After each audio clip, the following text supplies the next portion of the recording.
On this week's video, I'm finally getting to a little series that I've been promising for a while now, and I've kept saying that I was going to do. And to be honest, I've had it on a schedule like 3 times already, but then ended up like postponing it for one reason or another. But hey, finally, here it is, the Warlock series. This is one that I haven't seen in quite a while, so it was pretty fun to revisit. But let's see if the continuity holds up, or if we're gonna need a little bit of that old witchcraft. This began back in 1989 with Warlock from Steve Miner, director of Friday the 13th 2 and 3. And this guy says that it's 1691 and it's Massachusetts. And they have a Warlock captive here, and it's the guy who boxed Helena, with one of his captors being the old wise man from Army of Darkness. And his enemy is one of the doctors, sort of. But there's a weird storm that tangles them both up, and all of a sudden, we're in modern day Los Angeles, and the Warlock ends up at the Beastmaster's sister's house. And do you think that they're like, we don't know Brian?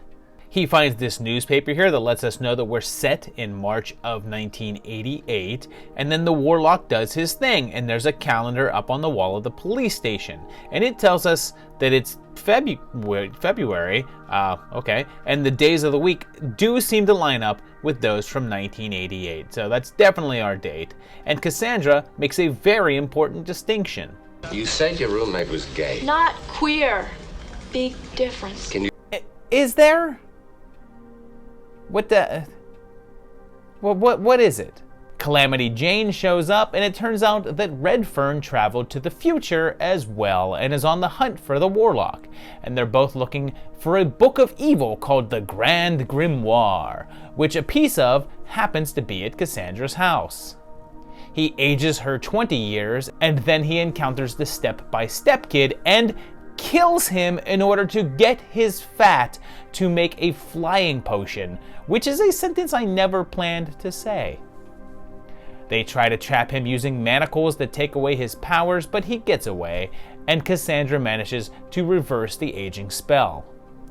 It's revealed that the Warlock's plan is to use the book to uncreate the entire world. And then the most inexplicable scene happens. They're trying to catch a plane, but they don't have any money.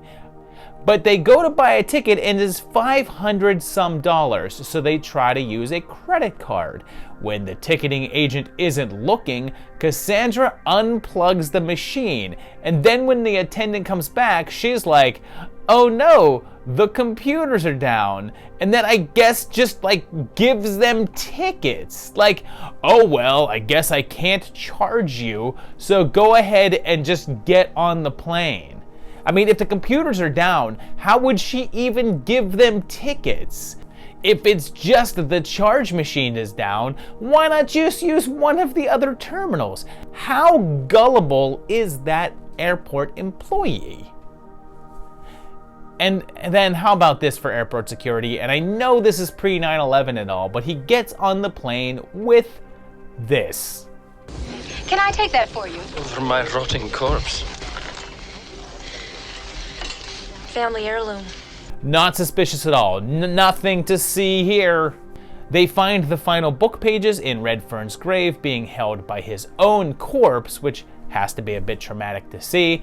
And in a final cemetery showdown, Cassandra injects him with salt water, which Warlocks are vulnerable to, and he melts and bursts into flames, saving the world and sending Red back home, where he will live until 1719.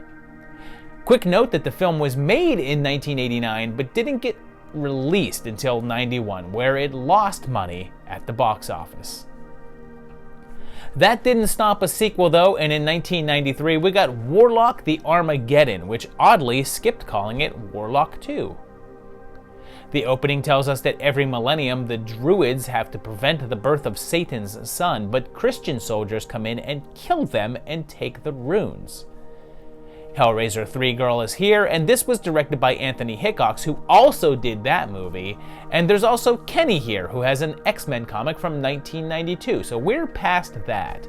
And this woman, who is wearing one of the runes as a necklace, just spontaneously gives birth to a sack of goo that a full-grown warlock just emerges from. And if one of your criteria for a film is the inclusion of a full frontal Julian Sands, this movie's got you covered.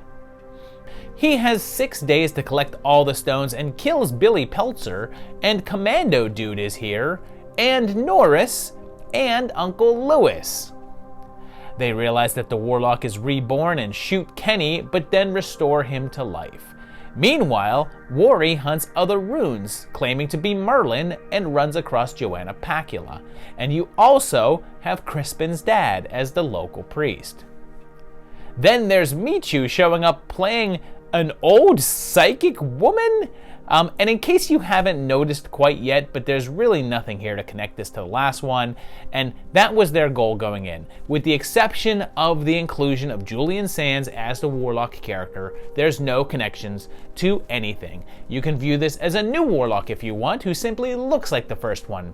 Or it's the same character, reborn. There's this newspaper with an article about some books, and one is called The Sign, and it came out in '92 as well, so that's very possibly our year. And Kenny tries to control his new powers. Ethan gets exploded, and he turns a dude into artwork, and Samantha also becomes a warrior, and pretty soon it's only the 2 runes that's left. And hey, Buck Flower sneaks in there. The warlock kills Franks to get a stone, forcing a final showdown in the small town, taking out Will and Ted, getting the runes, and the eclipse occurs with the devil rising. But they hit the runes with light, which reverses the spell and banishes Satan back to hell. And Sam and Kenny use their combined powers to stab the lock with a magic dagger, melting him down. Now, in absence of a clearer date, we're going to roll with the '92 that was indicated by those 2 books. The series came to a close 6 years later in 1999 with Warlock 3, The End of Innocence, the first to go direct to video. It begins in 1673, about 18 years before the introduction to the first film, and a little girl goes missing. We then jump to what they say is the present, so presumably real-time 99, and Kirsty Cotton is here, and she's contacted and told that she's inherited an old family house, so her and her friends, including freaking Brian from Brain Damage, and I didn't know before this that he went on to be a soap opera star, appearing in like The Young and the Restless, Guiding Light, and in General Hospital for like a total of 26 years. This guy says the house has been empty for 50 years, and there's a license plate with a sticker, and oddly, it's a Massachusetts plate, and the color of the sticker matches that from 1997. But this doesn't look like a 7 to me, although I can't totally make out what it does say. Chris gets the house, and things seem spooky, and when we see the warlock, he looks quite a bit different, as he's now played by Bruce Payne. He's set free by, I guess, cracking the pipes. And now, this guy, Mr. Butterfield, says the house belonged to Philip Covington and that he was rumored to have killed children in the 1600s, but then disappeared mysteriously. And so it seems like this could be a reference to the first film. But it's also insinuated that Chris's ancestors stopped him and walled him up and trapped him in the house, which seems to indicate that this is in fact not the same warlock, and it's a new character, and this is not connected to either of the previous films. He shows up at the house and starts doing what the warlock be doing, using his powers on the group and corrupting them by using their own objects, and soon Chris is the only one left, but she's the one the warlock wants because of her blood, and he tries to sacrifice her, but she fights back and manages to stab him with a magic dagger, which I guess turns him into a goat man thing and destroys him. Now, since there's no given date in this one, we're just going to roll with the 97 real time because why not? In 2009, there was a comic series based on the movies that sort of made some mentions of the original film, but is yet another new character that is just a different Warlock, and even though he has similar character traits, he looks different than either Sans or Payne, those pesky likeness rights. So there you have it, 3 movies that I don't really have any continuity. They're basically 3 unconnected movies that can be viewed individually or together. The interesting thing about these ones is if you do want to envision them all as being the same Warlock, it can kind of work. A little bit of sort of fudging of dates is necessary for that. But you could if you want to, but you could also just see these as 3 different Warlocks that all happen to kind of look similar to each other. The first 2 a little bit more than the third one. But these were fun. I have a particular love of the second one. I think that one's the most fun of the 3. The first one is still pretty fun.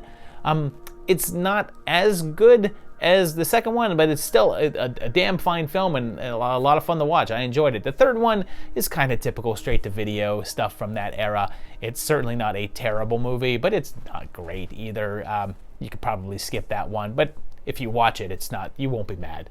If you've seen these and love them, if you hate them, if you'd like to see more of these, or if you've never seen them at all and now would like to, tell me that down below in the comments. I'd like to know that.